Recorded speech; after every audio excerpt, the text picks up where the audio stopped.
আসসালামু আলাইকুম রহমতুল্লাহি ওয়াবারাকাতুম। সুপ্রিয় রাজধানী আইডিয়াল কলেজের একাদশ শ্রেণীর শিক্ষার্থী বন্ধু, কেমন আছো তোমরা সকলে? আশা করি তোমরা আল্লাহর অশেষ কৃপায় ভালো আছো এবং সুস্থ আছো। সুপ্রিয় শিক্ষার্থী বন্ধুরা, আমরা আবারও তোমাদের সামনে ইসলাম শিক্ষা প্রথম পত্র থেকে নতুন একটি টপিকস নিয়ে আলোচনা করার জন্য উপস্থিত হতে পেরেছি। এর জন্য আল্লাহ রাব্বুল আলামিনের দরবারে কৃতজ্ঞতা স্বরূপ শুকরিয়া আদায় করে নিচ্ছি। সুপ্রিয় শিক্ষার্থী বন্ধুরা, তোমরা অবশ্যই জানো যে আমরা গত ক্লাসটি নিয়েছিলাম হচ্ছে ইসলামে অর্থব্যবস্থার যে টপিকসটি অধ্যায়টি পড়তেছি তা হচ্ছে সে বিষয়ে আমরা আলোচনা করেছিলাম। সে অধ্যায়ের আমরা 3.5 অর্থাৎ পাঠ্য শিরোনাম ছিল হচ্ছে বর্তমান বিশ্বে প্রচলিত অর্থব্যবস্থা।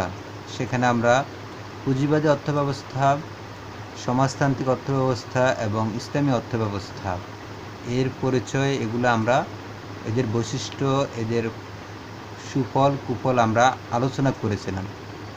তারই ধারাবাহিকতা আমরা আজকে আলোচনা করব হচ্ছে, আজকে আমরা যে বিষয়টি আলোচনা করতে যাচ্ছি আমাদের সেই বিষয়টির পাঠ শিরোনাম হলো আমরা যে বিষয়টি আজকে আলোচনা করছি তা হলো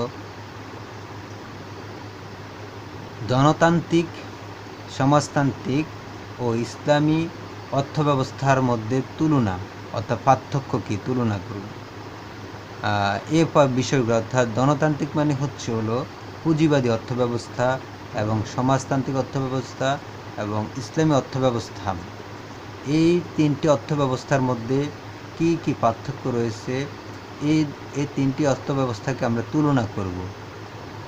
তাই তোমরা আজকের ক্লাসটি অত্যন্ত গুরুত্বপূর্ণ একটি টপিকস, তাই তোমরা মনোযোগ সহকারে ক্লাসটি অধ্যয়ন শুনবে এবং উপভোগ করবে।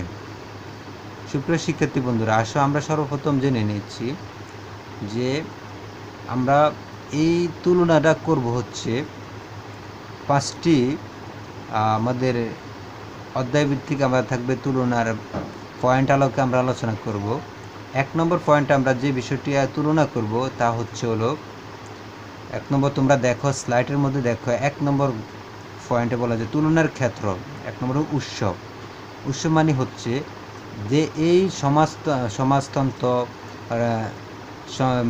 পুঁজিবাদী অর্থব্যবস্থা, সমাজতান্ত্রিক অর্থব্যবস্থা এবং ইসলামী অর্থব্যবস্থা, এগুলার মূল ভিত্তি কী, এই পয়েন্টে আমরা আলোচনা করব।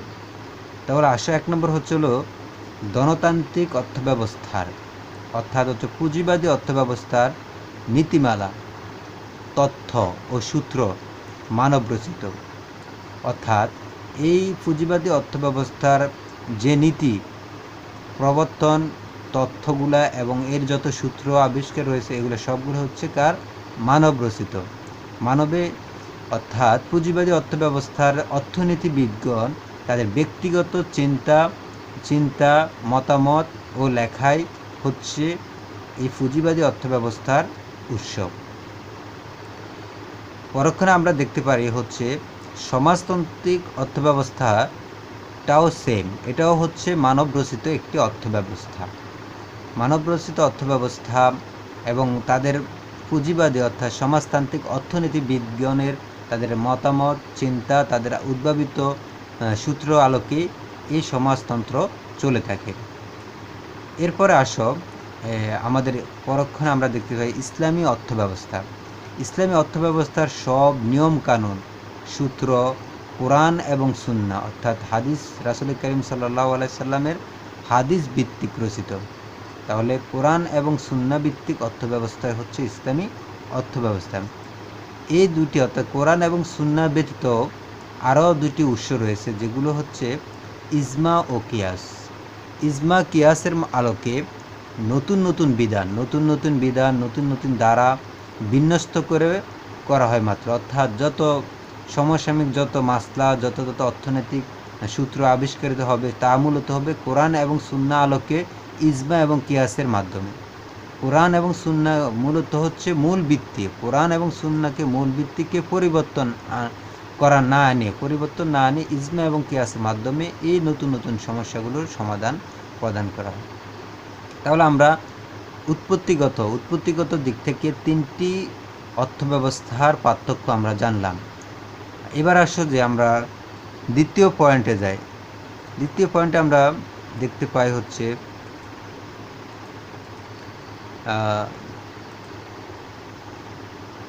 দ্বিতীয় পয়েন্টটি হচ্ছে ব্যক্তিগত মালিকানা। পয়েন্টের শিরোনাম হচ্ছে কি ব্যক্তিগত মালিকানার ক্ষেত্রে আমরা দেখব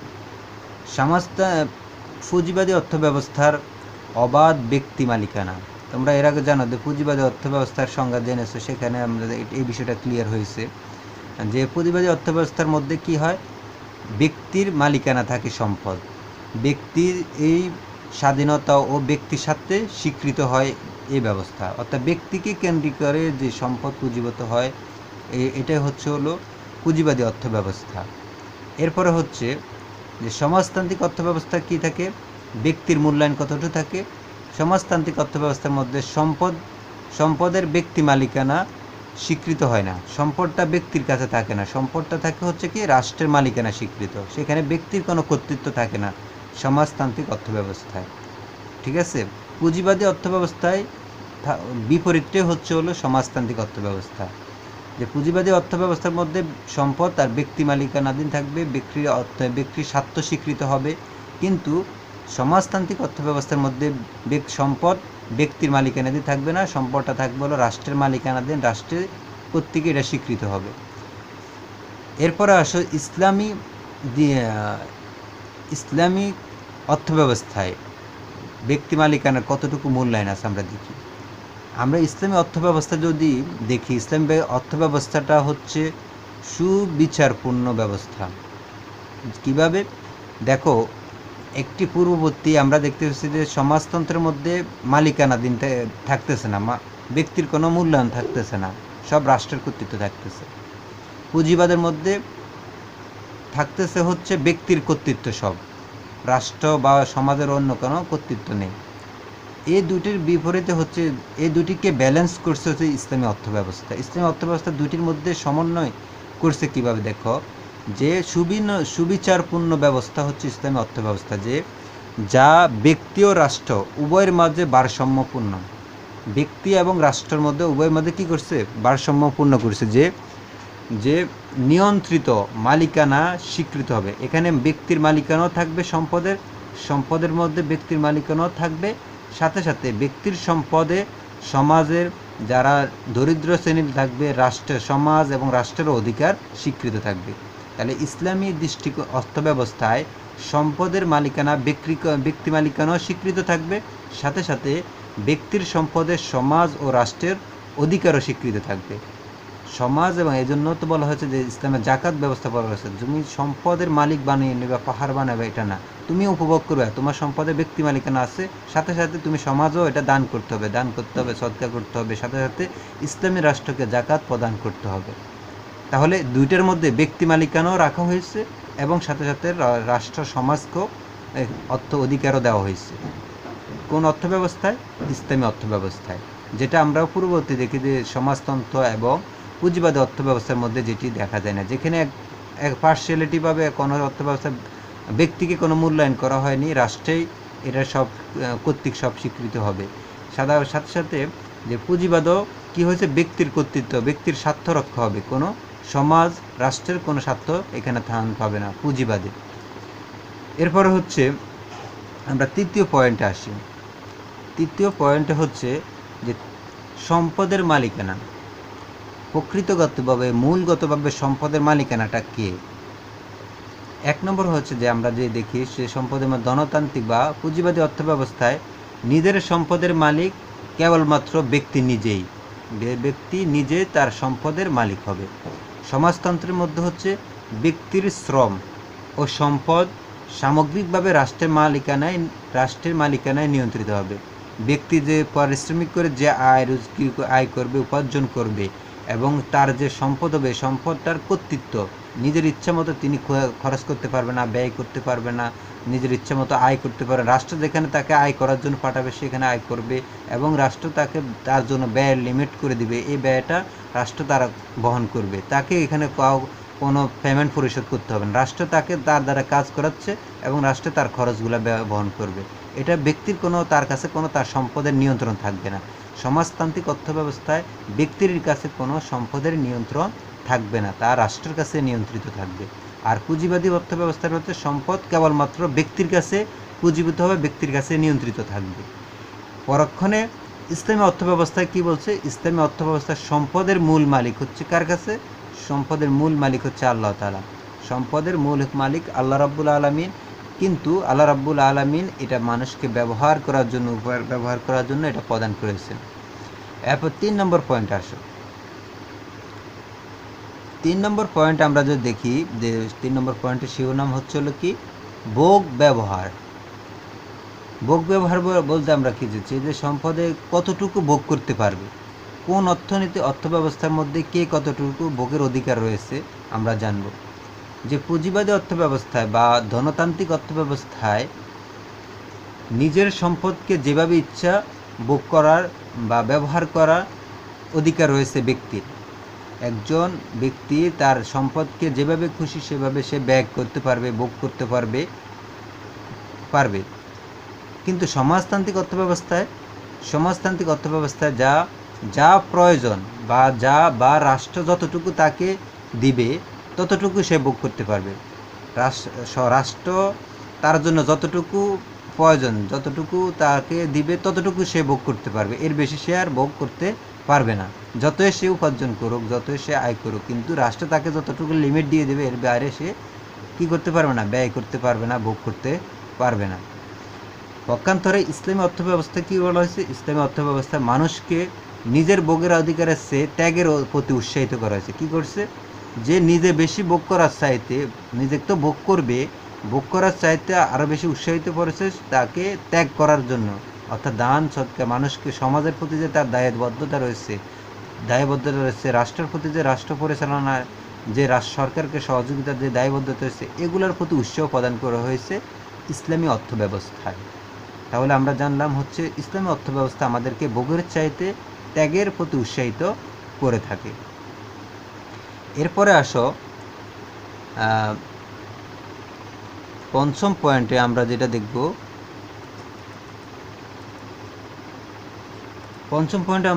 হচ্ছে উৎপাদন ব্যয়। উৎপাদন, আমাদের পয়েন্টের নাম হচ্ছে হলো কি? উৎপাদন ব্যয়। এখানে দেখো, ধনতান্ত্রিক অর্থব্যবস্থায় আয় ও ব্যয় কোনো নৈতিক নিয়ন্ত্রণ বা নীতি নেই। মানে কি? এই পুঁজিবাদী অর্থব্যবস্থায় কোনো নৈতিক, কোনটি সঠিক, কোনটি হালাল, কোনটি বৈধ, কোনটি অবৈধ, এর কোনো নৈতিক মানদণ্ড নেই। কোন অর্থব্যবস্থায়? পুঁজিবাদী অর্থব্যবস্থায় ব্যক্তি নিজের ইচ্ছা মতো সে উপার্জন করতে পারবে ও ব্যয় করতে পারবে। কোন অর্থব্যবস্থায়? পুঁজিবাদী অর্থব্যবস্থায় ব্যক্তি যা ইচ্ছা তা উপার্জন করতে পারবে এবং যা খুশি তা ব্যয় করতে পারবে। এখানে বৈধতা, অবৈধতা কিংবা এর জন্য জবাবদিহিতার কোনো বলয় তার মধ্যে থাকবে না। পুঁজিবাদী অবস্থায় যে কোনভাবে এটা উপার্জন করছে বা কোন খাতে সে ব্যয় করতেছে, এর মানদণ্ড কারো কাছে জবাবদিহিতা করতে হয় না। এরপরে হচ্ছে সমাজতান্ত্রিক অর্থব্যবস্থায়। এক্ষেত্রে কি বলছে? যে সমাজতান্ত্রিক অর্থব্যবস্থা বলেন যে উৎপাদন, উপার্জন ও ব্যয়ের চাবিকাঠি রাষ্ট্রের হাতে। সমাজতান্ত্রিক উৎপাদন, সে যত ইচ্ছা সে উৎপাদনও করতে পারবে না, যত খুশি সে আয় করতে পারবে না। সে রাষ্ট্র যেটাকে বৈধভাবে উপার্জন করার জন্য সার্টিফাইড করবে সেটাই উপার্জন করতে পারবে, সেখানে সে চাকরি করতে পারবে, সেখান থেকে সে ব্যবসা করবে। যে ব্যবসাটার জন্য রাষ্ট্র অনুমতি দিবে সে ব্যবসাটা করতে পারবে, অন্য কোনো ব্যবসা সে করতে পারবে না। আবার যেখানে সে খুশি ব্যয়ও করতে পারবে না, কারণ সে রাষ্ট্র যেখানে তার জন্য বলবে যে এখানে এত বরাদ্দ রেখেছে, এখানে ওই বরাদ্দ অনুযায়ী তাকে খরচ করতে হবে, খরচ ও রাষ্ট্রে পরিশোধ করবে, সে শুধু ইউজ করবে। তাহলে ব্যক্তি রাষ্ট্রের ইচ্ছা অনুযায়ী নিয়োজিত থাকবে, রাষ্ট্র যেটা ইচ্ছা করবে সেটাই অনুযায়ী ব্যক্তি নিয়ন্ত্রিত হবে। কোন অর্থব্যবস্থায়? সমাজতান্ত্রিক অর্থব্যবস্থায়। পরক্ষণে আমরা দেখতে পাই ইসলামী অর্থব্যবস্থার মধ্যে কী করা হয়েছে, উৎপাদন, উপার্জন, ব্যয় সব কিছুর একটা নির্দিষ্ট বিধান রয়েছে। যে ইসলামী অর্থব্যবস্থার মধ্যে একটা তুমি যা খুশি তা উৎপাদন করতে পারবে না, যেটা ইসলামে হালাল করেছে সেই পণ্য তুমি উৎপাদন করতে পারবে না। যেমন হচ্ছে আমরা বলতে পারি মাদকদ্রব্য বলতে হচ্ছে তুমি যে মাদকদ্রব্য ব্যবসা করা, তো এর মধ্যে তো তোমার ব্যবসা আয় হচ্ছে, উপার্জন হচ্ছে, এটাও ইসলামে অনুমোদন নাই। যে মাদক তুমি যদি যেমন তামাক জাতীয় পণ্য উৎপাদন করা, শ্বাস করা, এগুলো তো ইসলাম অনুমোদন দিবে না। কেন দিবে না? এটা হচ্ছে মানুষের জন্য অকল্যাণকর জিনিস, ইসলাম অনুমোদন দেয় না। শুধু দেয় না বিদায় তুমি এখান থেকে কোনো উপার্জন করতে পারবে না। এজন্য তোমার ইসলামী অর্থব্যবস্থা নির্দিষ্ট আয় উপার্জনের লিমিট দিয়ে দিয়েছে, এবং তোমার আয় করছো, এই আয়টা তোমার যেখানে ইচ্ছে সেখানে খরচও করতে পারবে না। তোমাকে খরচ করবে, কিন্তু খরচটা করতে হবে বৈধ খাতে। তোমার অর্থ তুমি উপার্জন করছো, তুমি যা খুশি তুমি অপচয়ও করতে পারবে না। যেটুকু তোমার প্রয়োজন সেখানে বলে দিয়েছে যে ইসলাম শিক্ষা দিয়েছে প্রয়োজনে তুমি খরচ করো, কিন্তু অপ্রয়োজনে তুমি খরচ করো না। এবং যেখানে তোমার বৈধ খাতে তুমি খরচ করো, তুমি নেশাজাতীয় দ্রব্য, হারাম জিনিস, তুমি হারাম জিনিসকে কেনার জন্য অর্থ খরচ করছো, মদ, জুয়া, হীরা, এগুলোর খাতে তুমি খরচ করতেছো, এগুলোই হারাম জিনিস। এই হারাম খাতে ইসলাম ব্যয় করার নিষেধ করেছে। তাহলে বোঝা যাচ্ছে ইসলামী অর্থব্যবস্থায় আয় উপার্জন এবং ব্যয় করার একটা নির্দিষ্ট বিধান দেওয়া আছে। সুপ্রিয় শিক্ষার্থী বন্ধুরা, এরপরে আমরা জানব হচ্ছে আমাদের 6 নম্বর পয়েন্ট। সেখানে আসো, দেখো সেই পয়েন্টের নাম হচ্ছে সুদ প্রথা। এটি হচ্ছে একটু গুরুত্বপূর্ণ বিষয়, যে আমরা আজকে পুঁজিবাদী অর্থব্যবস্থা, সমাজতান্ত্রিক অর্থব্যবস্থা, যে অর্থব্যবস্থায় দেখি তা শোষণ, নিপীড়ন, নির্যাতনের মূল হাতিয়ার হচ্ছে হলো সুদ। দেখো, পুঁজিবাদী অর্থব্যবস্থার ভিত্তি হচ্ছে সুদ। পুঁজিবাদী অর্থব্যবস্থার এক প্রাণ ভিত্তিটাই হচ্ছে হলো সুদ। সুদের মাধ্যমে সকল তাদের কার্যক্রম পরিচালিত হয় তাদের পুঁজিহীনদের। আর এই সুদের ভিত্তিক মাধ্যমে যারা পুঁজিহীন তাদেরকে শোষণ করা হয়ে থাকে। তাহলে পুঁজিবাদী অর্থব্যবস্থায় সুদের মাধ্যমে যাদের পুঁজি নেয়, যাদেরকে মূলধন নেই, তাদেরকে কি করা হয়, শোষণ, নির্যাতন করা হয়। যাদের পুঁজি আছে, মূলধন আছে, তারা। তাহলে পুঁজিবাদী অর্থব্যবস্থায় আমাদের এটাই শিক্ষা দিচ্ছে যে সুদ, এটার মূলত হচ্ছে প্রতিষ্ঠিত হয়েছে কিসের ভিত্তিতে? সুদের ভিত্তিতে। এটার প্রত্যেকটি পার্টে প্রত্যেকটি সেক্টরে সুদের উপরে নির্ভরশীল। এবার হচ্ছে হলো সমাজতান্ত্রিক অর্থব্যবস্থাও সেম, একই। এটা সুদের উপর, এখানে হচ্ছে ব্যক্তি সুদে এবং পুঁজি খাটাতে পারে না। ব্যক্তি এটাকে তার উপার্জিত অর্থকে এটা সুদের উপরে ব্যয় করতে পারে না, সুদের জন্য খাটাতে পারে না। তবে পরোক্ষভাবে ব্যাংক, বিমা রাষ্ট্রীয়ভাবে সুদকে চালু রাখে। পুঁজিবাদী অর্থব্যবস্থার মধ্যে ব্যক্তি নিজের ইচ্ছা সুদের কারবার করতে পারে, কিন্তু সমাজতান্ত্রিক অর্থব্যবস্থার ব্যক্তি সুদের কারবার করতে পারে না। কিন্তু রাষ্ট্র কি করে? ব্যাংক, বিমার মাধ্যমে রাষ্ট্রীয়ভাবে সুদকে চালু রাখে। কোন অর্থব্যবস্থায়? সমাজতান্ত্রিক অর্থব্যবস্থা। এটা রাষ্ট্র কর্তৃকভাবে পরিচালিত হয়। সুদটা হচ্ছে সমাজতান্ত্রিক অর্থব্যবস্থায়। পক্ষান্তরে হচ্ছে ইসলামী অর্থব্যবস্থায় একেবারে সুদকে চিরতরে হারাম ঘোষণা করে দিয়েছে। পক্ষান্তরে সুদকে হারাম করে ঘোষণা করে বলা হয়েছে কি, ওয়াহাল্লাল্লাহুল বাইয়া ওয়া হারামার রিবা। সুদকে হারাম করা হয়েছে আর ব্যবসাকে হালাল করেছেন। তাহলে হালাল করা হয়েছে ব্যবসাকে, আর সুদকে চিরতরে হারাম ঘোষণা করা হয়েছে। কারণ এই উপরে আমরা যে দুইটি অর্থব্যবস্থা দেখেছি, পুঁজিবাদী এবং সমাজবাদী, তাদের মূল আয় উপার্জনের মূলত একটা হচ্ছে ব্যক্তি আয় করতেছে সরাসরি সুদের মাধ্যমে, আরেকটা হচ্ছে রাষ্ট্র আয় করতেছে সুদের মাধ্যমে। তাহলে এগুলোর মূল ভিত্তি হচ্ছিল সুদের মাধ্যমে, যেটা মানুষকে, গরিবকে নিষ্পেষিত করে। যার পুঁজি নেয় তাকে পুঁজিহীন করে, যার সম্পদ নেয় তাকে সম্পদহীন করে। এই অর্থব্যবস্থা দুইটির বিপরীত হচ্ছিল ইসলামী অর্থব্যবস্থা, যেখানে যে দুইটি ব্যবস্থার মধ্যে সুদকে বৈধ করা হয়েছে, আর ইসলাম সুদকে অবৈধ ঘোষণা করে ব্যবসাকের উপরে নির্ভরশীল করেছে। এরপরে আসো, আমাদের আজকের ক্লাসের সর্বশেষ যে পয়েন্টটি মাধ্যমে আমরা আলোচনা করতেছি তা হচ্ছে যে আদর্শগত পার্থক্য কী। পুঁজিবাদী অর্থব্যবস্থায় বা পুঁজিবাদে রাজনৈতিক স্বাধীনতার উপরে জোর দেওয়া হয়। কিসের উপর? পুঁজিবাদী অবস্থার মধ্যে রাজনৈতিক স্বাধীনতার উপরে বেশি জোর দেওয়া হয়, অর্থনৈতিক মুক্তির চিন্তা করা হয় না, যে অর্থনৈতিকভাবে মুক্তি চিন্তা করা হয় না। এখানে তোমার হচ্ছে রাজনৈতিক ফায়দাটা, এক রাষ্ট্র আরেক রাষ্ট্রের উপরে কীভাবে কর্তৃত্ব দিবে, এক ব্যক্তি আরেক ব্যক্তির উপর কীভাবে নেতৃত্ব দিবে, এটা ব্যক্তির নির্ভরশীল করে হলো যে কত বেশি টাকার মালিক হবে, কত বেশি ক্ষমতার বা ধন হবে। এটা পুঁজিবাদী অর্থব্যবস্থা হচ্ছে, এটা হচ্ছে তাদের আদর্শ। এরপর হচ্ছে সমাজতান্ত্রিক অর্থব্যবস্থার আদর্শ কি? সমাজতান্ত্রিক অর্থব্যবস্থার অর্থনৈতিক মুক্তির উপর জোর দেওয়া হয়। কিসের উপর? যে সমাজতন্ত্রে অর্থনৈতিক মুক্তির উপরে কী দেওয়া হয়? জোর দেওয়া হয়। কিন্তু রাজনৈতিক ও অর্থনৈতিক স্বাধীনতার জন্য মুক্তি নেই। রাজনৈতিকভাবে যে একটা মুক্তি পাবে স্বাধীনতার জন্য, সেটার মুক্তি নাই হচ্ছে সমাজতান্ত্রিক অর্থব্যবস্থায়।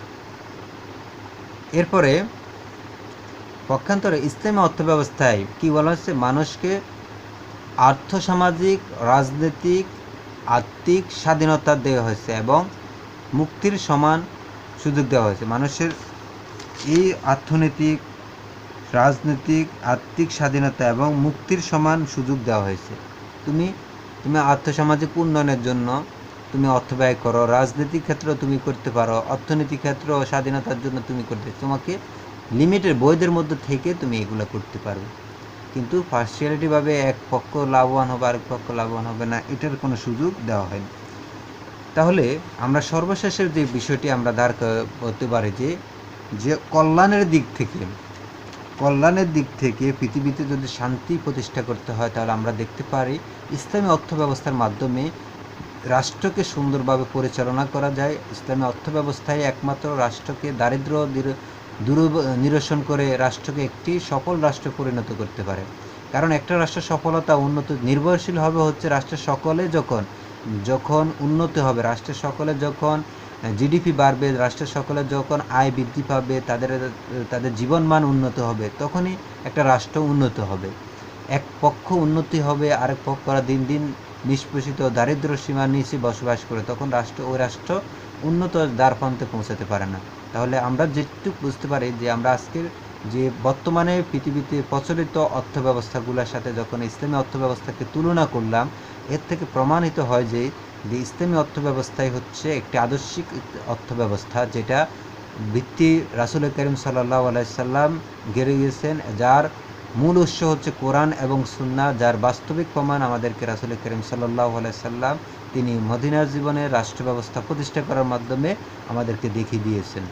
সুপ্রিয় শিক্ষার্থী বন্ধুরা, আমরা আজকের ক্লাস থেকে যা শিক্ষা গ্রহণ করলাম সে অনুযায়ী আমাদের প্রত্যেককে আল্লাহ রাব্বুল আলামিন আমল করার তৌফিক প্রদান করুক, এই আশা ব্যক্ত করে আগামী ক্লাসে দেখার আমন্ত্রণ জানিয়ে আজকের ক্লাস এখানে শেষ করছি। ওয়া আখিরু দাওয়ানা আলহামদুলিল্লাহি রাব্বিল আলামিন। আসসালামু আলাইকুম ওয়া রাহমাতুল্লাহি ওয়া বারাকাতুহু।